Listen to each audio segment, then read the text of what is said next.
Okay, well, thank you very much. And thank you to Gina Carboni, who has worked so tirelessly on this issue. She sent me an email at 1 a.m. the other night so that our talks were coordinated like this. And she's just worked tirelessly, thanklessly, and I'm sure she's saved lives. So thank you, Gina, for your hard work with that. Thank you for inviting me to be here. Thank you, Craig, Ms. Klein, for organizing this, inviting me. I'm Chris Thurstone. I'm a child psychiatrist. I'm an addiction psychiatrist. I am the medical director for an adolescent substance treatment program in Denver. I do research at the University of Colorado. My main area of focus is developing newer, better treatments for adolescents with substance use disorders. And the topic I have today is generation marijuana. So that's what I was going to speak about today. These were my main points that I was going to try to flesh out today. That there's a new industry that, and these are my opinions here, new industry that wants our kids, that, to put it simply, marijuana is bad for kids. I want to end on good news, right? So start with a little bad news, and then let's talk about good news. So parents are very influential for preventing substance use. Schools are very influential for preventing substance use. There's great treatment for adolescents with substance abuse problems, and talk about some future directions like that. So does that sound good? And we'll leave time for questions at the end. We're supposed to end at 10:30, is that right? So I'll make sure I leave time for questions at the end. If I'm not making sense, I tend to be a little scientific, so if I'm not making sense, please just interrupt me then and there. We don't have to wait till the end for that. So here's my first point, that there's a new industry that wants our kids. And we've been here before. We shouldn't be surprised. The tobacco industry, for example, with the Master Settlement Agreement, it came out, all of their memoranda that involved targeting kids. It was very clearly spelled out that the tobacco industry was targeting kids. And I think we're seeing a lot of the same things here with this industry. So just to flesh that out a little bit, here we have some advertising. I'm going to show you some advertisements of marijuana. And so here you have, for example, cartoon advertising, which is no longer allowed with the tobacco industry. Well, the tobacco industry has voluntarily agreed not to have cartoon advertising because it's so effective for targeting young kids. So as recently as the mid-1990s, you had 30% of 3-year-olds who could successfully draw a picture from Joe Camel cartoon to a pack of cigarettes. And 60% of 6-year-olds could do that. And so cartoon advertising is a very effective way to penetrate the youth market. We also know from our experience with tobacco that these kinds of coupons are very effective for targeting young people. Young people tend to be more price sensitive than adults because they have less money in general. And so that's a very effective way for targeting young people. This also, what do you guys think about this font? Like, what kind of font is that? To me, it's a computer game font, right? So I think there's no detail really here that is unintended in terms of who the target audience is. Then packaging in and of itself is marketing. So for example, in Australia, cartons of cigarettes have to be in just plain brown packaging. And you can't have any pictures or anything on it because packaging itself is very effective. So these are some of the products here. You have the sodas, for example, and you see how, more cartoon advertising, the bright colors, the sweet flavors, bright colors, sweet flavors. I mean, I haven't had a Butterfinger in a long time, but I used to love them when I was a kid and eat them all the time. These are Tootsie Rolls, Chiba Chews that are marijuana infused, Pot Tarts instead of Pop Tarts. Again, all things that I think appeal disproportionately to young people. Yes, adults might find these attractive also, but I think disproportionately to young people. And then you have the vaporizers here. So you have Snoop Dogg vaporizers. You know, Snoop Dogg, I think he was playing here at Red Rocks 420, you know, probably disproportionately has a younger audience as opposed to an older audience. And so those are some of the products there. Is Yes. Kellogg's really, is that really Kellogg's? Does it really say Kellogg's on it? Yeah, it does say Kellogg's on it. You think that would be a problem? I haven't heard of anybody getting in trouble. Actually, Do you have? that Yeah. is part of our edible legislation that you cannot take a trademark. In fact, that was even in the regulations last year, that you are not supposed to have a trademark product and infuse it. So it's not Kellogg's. Exactly. Yeah, exactly. They definitely could. The bigger problem now is the knockoffs that are not a trademark problem or product. So you can't infuse Cheerios, but you can go to Costco and just get the generic brand. And so we are still working on infusing the generics. And I have some pictures too. Right, so is that all right if I show a few of these? Yeah. Thank you, Gina. So these are vaporizers here that look like highlighters. I hadn't seen that before. So made to be hidden there. And then let's see here. So this looks like an asthma inhaler, right? But it's actually a vaporizer for marijuana. Do you have more pictures here? Oh, okay. So, wow, these look like, what, is that nail polish? Or I mean, this could be, right. Mascara, sorry. I don't know my, right, so thank you, Gina, for those pictures there. We're going to talk more about wax. Marijuana wax is a 60+% THC by weight. So it's not the 2 to 3% THC that people were using in the 60s, 70s, 80s there. So thank you, Gina, for those pictures. Yes? These, I mean, this is pretty elaborate packaging and everything else. Is it all being done here, or do you know what I'm saying? Like, is it done elsewhere? Question is it all being done here in terms of the packaging and all that? That's pretty elaborate, and that's a big, Yes. high-cost item. For what's being sold in Colorado Yeah. is produced here. Right. And California has been doing this for a long time, and they actually have, you can do internet sales. And I've seen a lot of products that originate in California that you can have mailed, and unless, U.S. Postal Service might check it, but UPS and DHL, they don't necessarily check the mail. There's been a huge increase. Now, the only information I do kind of have, it's not tight information, but I think it's pretty clear that these vaporized products, that tobacco companies are very involved in making vaporization products for, maybe originally designed for tobacco, but can also be used for marijuana. So maybe we're getting some outside help with those products, but I think the short answer to your question is we don't know exactly. It's a good question. Yeah, so again, what's my point? Marijuana is targeting, the industry is targeting young people, so who's the target audience for these advertisements? I mean, you could say middle-aged men, right? But, but no, it's really, I mean, probably, young, adolescent, young adult males, right? And we know that marijuana use is twice as common, twice as prevalent among males compared to females. So that's the target audience overall. But Has it always been like that, or is that a new? It's always been like that. Are these advertisements in the back of magazines or that are? Right. I took these from Kush magazine here. So Kush, Westward are where these come from. Kush magazine is a free magazine you could pick up at a grocery store or something. Westward is at your Westward's local rec Chipotle, Rec Center, right, right. So, on the left, natural, organic, green, healthy, active, sexy, thin, young. Free raffle, right? We talked about that, how that's very appealing to young people as well. Let's see here.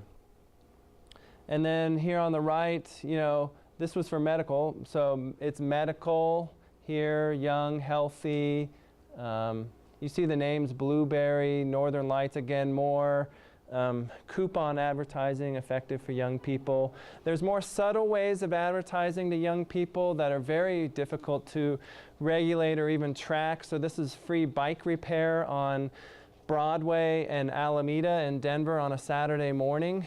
And this is the green team is a dispensary located right here. This is one of its employees who is doing free bike repair. Who's more likely to be riding a bike down the street? You know, somebody older like me or a younger person who doesn't have their license yet.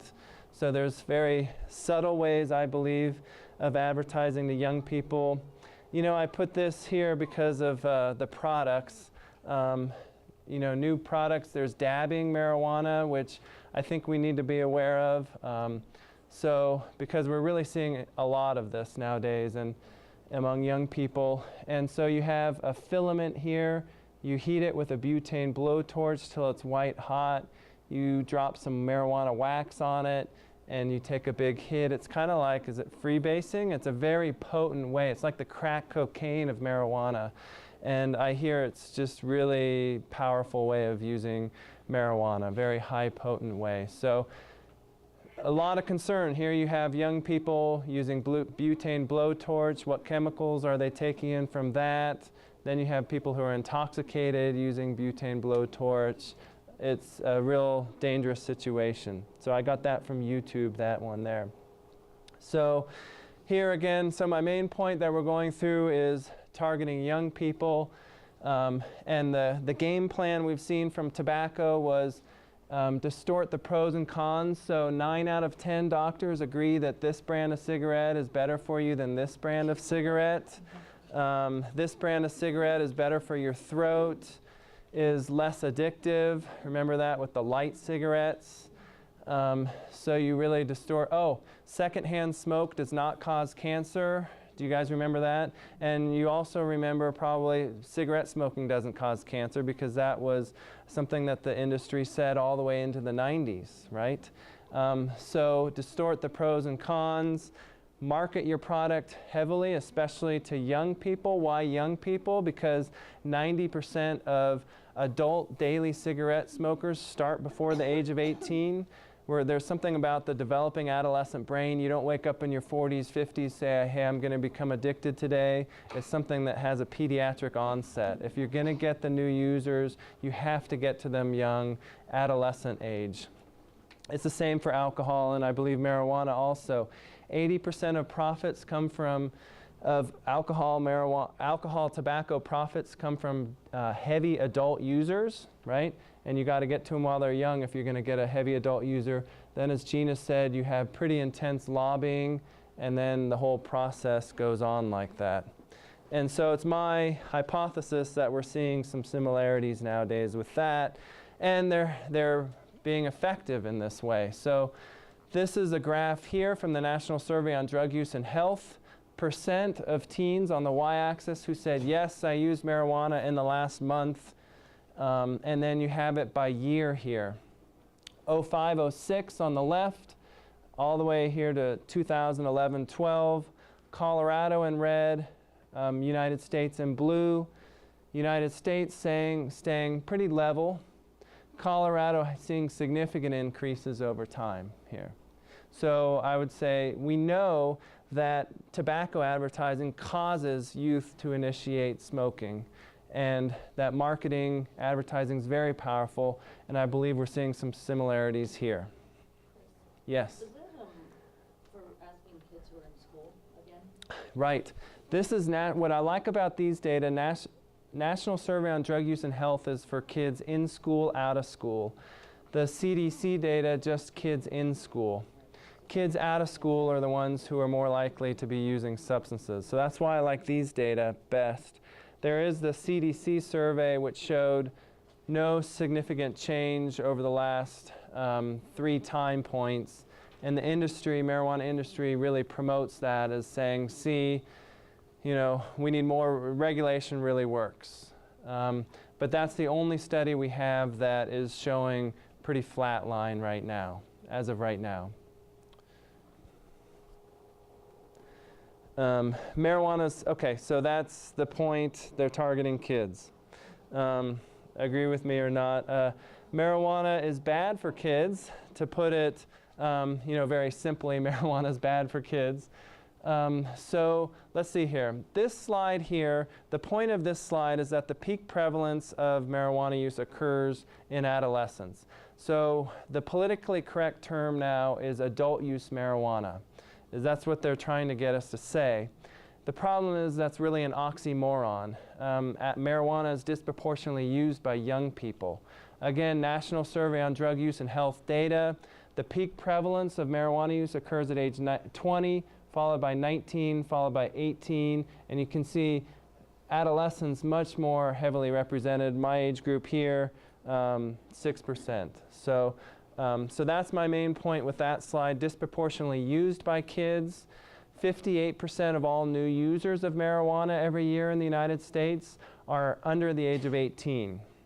Again, 58% of new users every year are under the age of 18. And again, that's not a breakdown of kids that are smoking it, inhaling it, or Right. eating it, right? Right. That's a breakdown. Did you use marijuana in the last month? Yes or no? Could have been eating, smoking, vaporizing. The surveys to date show that not over 95% of people who use marijuana are smoking, and then they may be using the other methods. So that may be changing, but the surveys, the epidemiological evidence we have to date is that the vast majority of people who use marijuana are still smoking, and then they may be using other products as well. Yes. Just explaining quickly for us older folks. Yes. How does vaporizing work? Good question. Like I said, I get ahead of myself. Okay, so smoking, pretty easy. You light it, you inhale the fumes. Vaporizing, you have to get it to 120 degrees, is that right, Gina? I believe that's what it is. You don't burn it, but you get it to about 120 degrees, and then you inhale the fumes from there, and you can get high that way. So there's a myth out there that vaporizing is safe. We know that there are still carcinogens in vaporized products. And there's a myth out there that it's okay to vaporize indoors, whether it's tobacco or marijuana.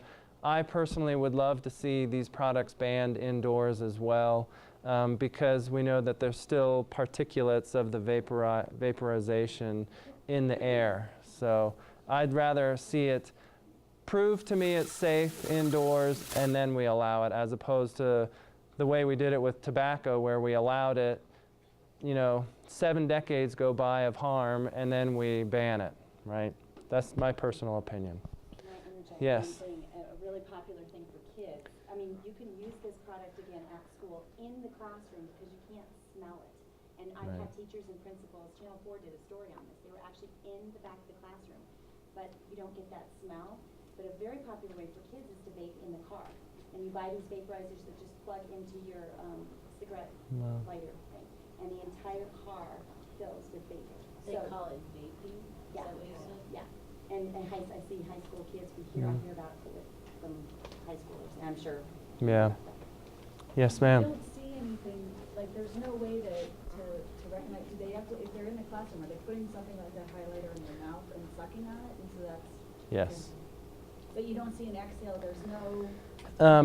When I've seen people vaping, there's a little bit of exhale, but it doesn't smell, so you can conceal it easier. Yeah, great questions. Okay, so this is the brain. So bad for kids, right? This is the brain here, and so all these little pink dots are CB1 receptors, are called, cannabinoid 1 receptors. That's what marijuana binds to. That's what the THC, active ingredient marijuana, binds to in the brain. You can see the brain is, it's the most common receptor of its type. I heard there's a physician here. It's a G protein receptor, right? So it's the most common G protein receptor in the brain, and its density peaks in childhood. It's thought to play a very important role in brain development. And so here you have a situation in which the adolescent brain is developing. It's getting rid of connections it no longer needs. It's developing little fat cells around the nerve cells so that the electrical impulses travel more efficiently. The very receptor in the brain that helps control that brain development process is this CB1 receptor, which THC is binding to. So you have, at least potentially, I'm going to flesh it out more, a very risky situation which developing brain, you're messing with the very control center of that developing brain. Let's see here, a couple of quick points I need to make about this. This middle part that's blue is the brain reward circuit. And so all drugs of abuse increase the amount of a chemical called dopamine right here. So whether it's heroin, marijuana, nicotine, cocaine, amphetamines, they all have the same downstream effect right there. And this part of the brain is mature in early adolescence. So adolescents, 12, 13 years of age, can experience pleasures, rewards, equivalent to adults. This part of the brain, the prefrontal cortex, which is important for things like planning ahead, thinking ahead, being organized, things like that, is not fully developed until the early 20s, early to mid 20s. And so you have a situation, this is one of the big dilemmas around adolescence, in that they have, the gas pedal works great, but the brakes don't work as well, right? So, and that was probably a great thing in other societies where maybe adolescents needed to leave the home at a young age to go find a mate and find their own way. But adolescence now, socially, is a longer time period, even though biologically it's starting earlier and earlier, but it's a longer time period socially. You're not done with adolescence till your early 20s typically now. And so it creates a lot of complexities around that, and specifically substance use. So here you have substances which work great here with the fully developed brain reward center, but then the brakes, thinking ahead, maybe this isn't good for me, the ability to say no is not fully developed yet.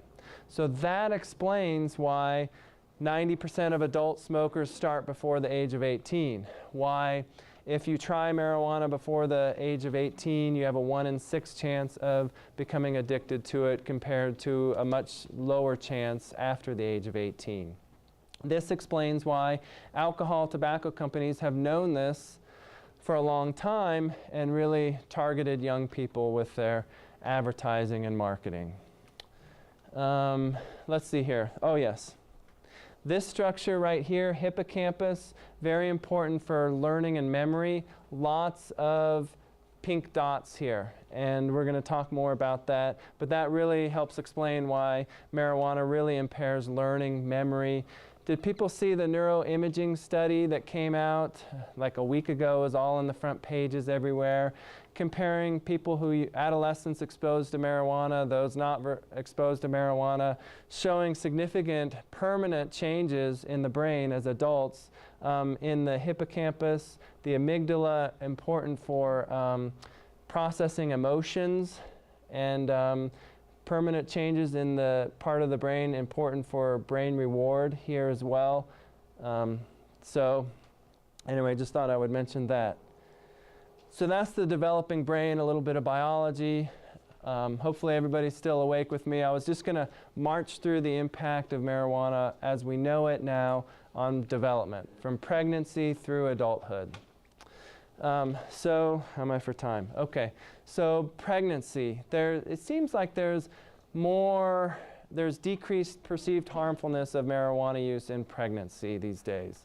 And you know, after all, maybe it helps with some first trimester nausea or whatever. I think it's really important to get a message out there, not safe for pregnant women or women who are thinking about getting pregnant. And that is on the warning label in Washington State. We tried to get it on the warning label here in Colorado and did not succeed.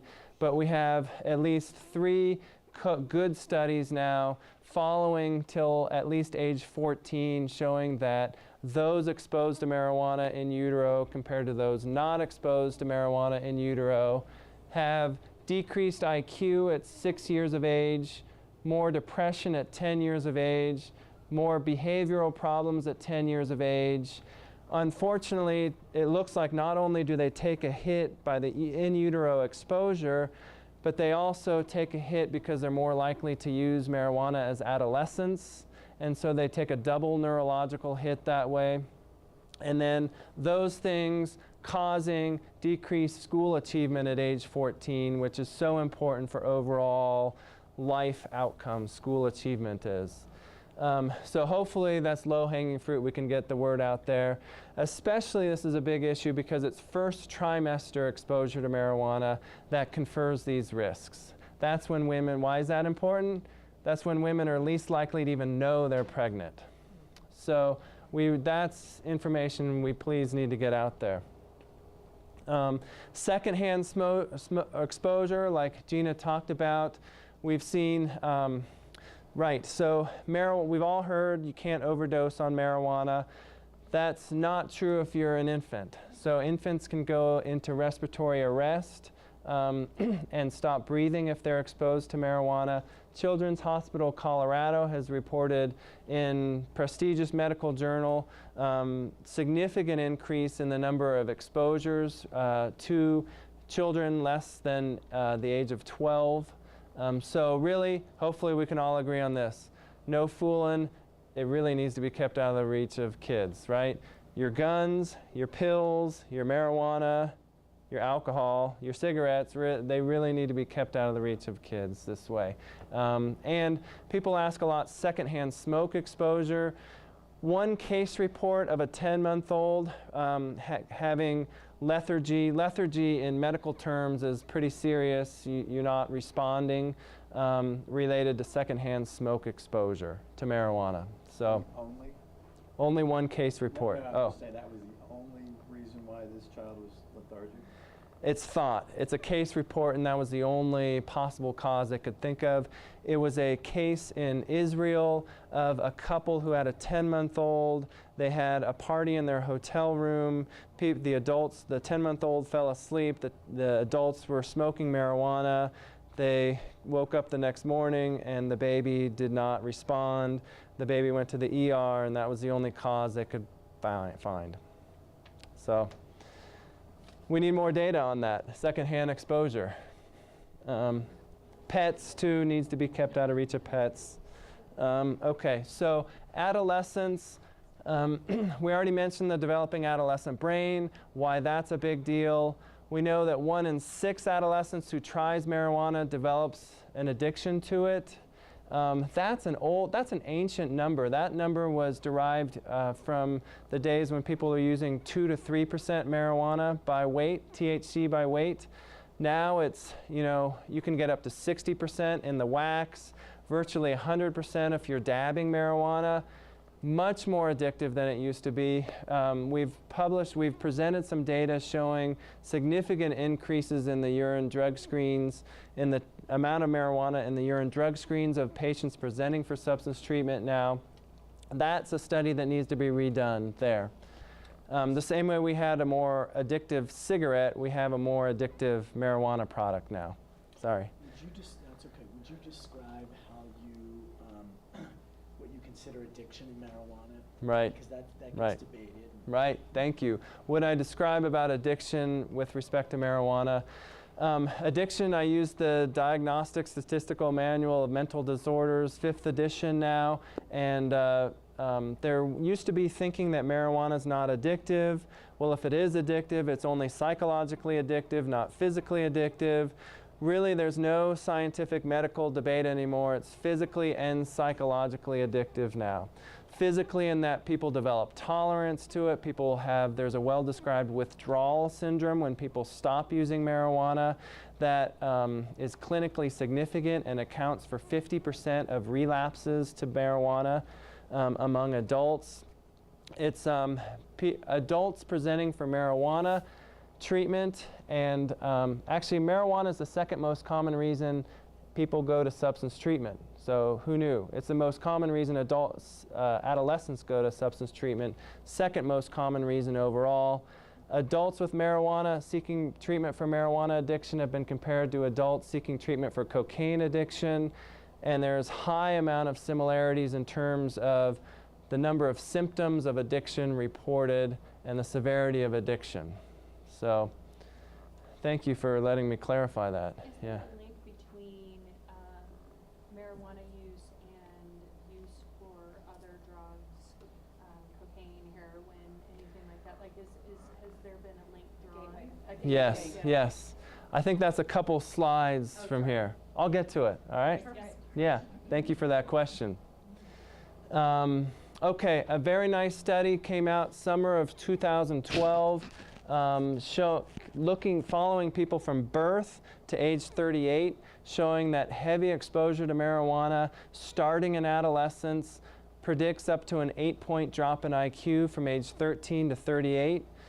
One scary thing about this is that they looked at people who stopped using marijuana at age 37, and they still had the decrease in IQ as long as they started during their adolescence. So it looks like it's probably permanent. They ruled out other substance use as a likely predictor of that decrease. They ruled out certain mental health problems, socioeconomic status, educational achievement. So we'll never have a randomized controlled trial in humans. You can't, it's unethical to randomize children to, brain damage or placebo, right? But we can follow that. We can do these kinds of studies. I'm sorry, do you mean that the same person's IQ drops, or it's Yes, lower compared to the same person's IQ. And it should be the same. Unless you have head injury, toxic exposure, your IQ at 13 is supposed to equal your IQ at 38. Good news around this is that it's dose dependent, so stopping is always a good thing, right? You shouldn't be, oh, I've messed my brain up, now what? No, it was dose dependent. So the more marijuana people are exposed to, the more drop in IQ they had. What does heavy mean? Heavy means that they used it 4 or more days a week or met criteria for cannabis dependence, the DSM-4 in those days. There was a question. Oh, yeah. Those that reported addictive use Mm-hmm. also reported a decrease in previous mental health symptoms, particularly anxiety. Right. So how many who reported heavy use also reported some benefit, decrease in their mental health symptoms? That was not specifically followed in that study. In the bottom bullet point here, it was a similar study, longitudinal study performed in Australia this time, and that study showed an increase in the odds, a doubling in the odds of having an anxiety disorder in adulthood with adolescent exposure. So it actually goes the other way around, which mirrors the animal data. Animals, rats, mice, go through adolescence day 20 to 30 of life. They can be randomized ethically to marijuana or placebo, and then you see what happens to their brains in adulthood. And so those animals exposed during adolescence have more anxiety in adulthood. So and they have certain cognitive deficits in adulthood as well. So these human findings are consistent with the animal findings. So, Sorry, yes. to interrupt you again, but we're talking about THC, not the oils derived from the hemp plant that people are advocating for like Dravet syndrome and things like that. Right, right. THC. I know that's a Right. conversation. Yeah, we can get into that at the, yeah. Doubling in the risk of psychosis in adulthood with adolescent exposure to marijuana. So let's see here. That story started in the late 1980s, a study of 45,000 Swedish soldiers showing a 4-fold increased risk of psychosis. That's a break with reality, basically, in those exposed to marijuana as adolescents and followed into adulthood. So also a scary thing. Again, we have a developing adolescent brain, and these are some of the possible consequences here. Let's see here. I'm going to go fast here. Even if there are no biological consequences of adolescent marijuana use, there are social consequences, and it's such an important time of social development, right? And so adolescents, we know, who use marijuana, less likely to have school success, less likely to use condoms before sex, and more likely to have certain aggressive behaviors. So I'm going to move on just for the sake of time, to leave time for that. Hopefully low-hanging fruit we can agree on. Don't use marijuana and drive. We know that according to CDC data, 25% of Denver public school students in the last month got into a car driven by somebody who had just been using marijuana. There's a myth out there that marijuana is safe for driving. It is not safe for driving. We have pretty clear evidence around that. All right. 25% of DPS students in the last month got into a car driven by somebody who had just been using marijuana, and the source for that is the Healthy Kids Colorado survey, which is available online. If you're gonna get to this, just tell me that, but as a parent, would you be more likely to say to your adolescent, never, ever, ever use marijuana, or would you say, consider it like alcohol and wait until you're 21 if you really think you need to try this? Right. Whatever. That's a good question. Can I get to it? And Yes. yeah, I'm going to get to it. Okay, great. All right. So don't use and drive. Yes. Is there information about the same statistic about kids getting into cars with people who are drinking? Is it the same, higher, lower? Good question. Different attitude about, or do you not know? Good question. I have to look that up. It's on the Healthy Kids Colorado survey. Should we end on some good news? Sorry, you guys. We've dwelt on a lot of bad news. All right, so let's end on good news. The good news is the vast majority of kids are making good decisions around alcohol and marijuana. Okay, so that's the good news. And the good news is that there's a lot that adults, most of us are adults here, can do to help our kids with this process, okay? So prevention, I like to view it as kind of concentric circles like this, starting with individual factors related to substance use. Some you can do something about, some you can't. So like I said, male, gender, risk factor for substance use. So not much you can do about that.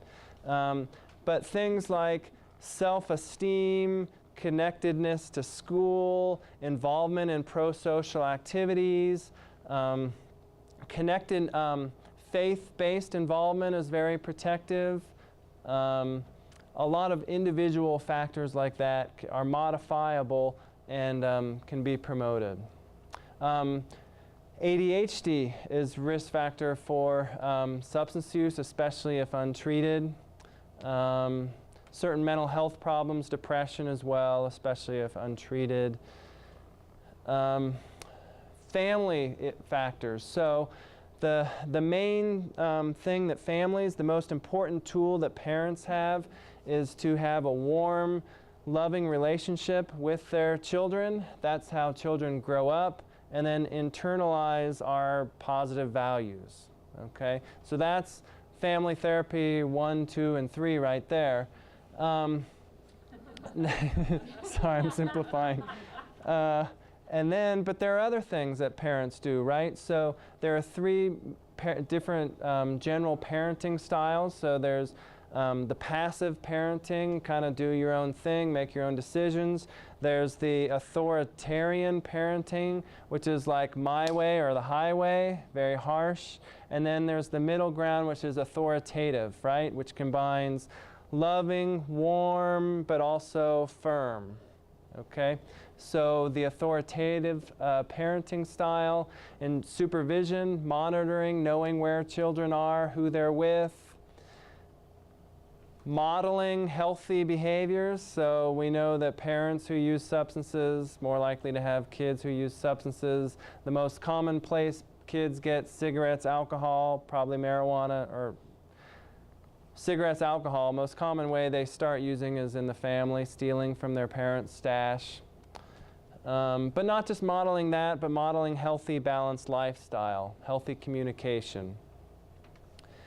Community as a whole does a lot. So 3 things we know, and Gina's been working a lot on these. So decreasing access to substances, decreasing the, or improving the social norms. So we as a society don't believe that children should be using substances. So conveying conservative social norms around that, and increasing the perceived harmfulness. So data, information about the psychosis and the IQ drop, we need to disseminate that information. Connectedness to school is healthy.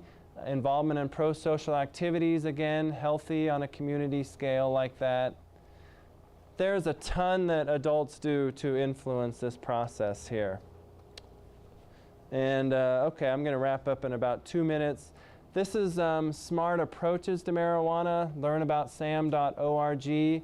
Basically rejecting the dichotomy between legalization and incarceration. There's third way approaches about this. Some websites, I think I was looking at the Smart Colorado website, which has some great information on it.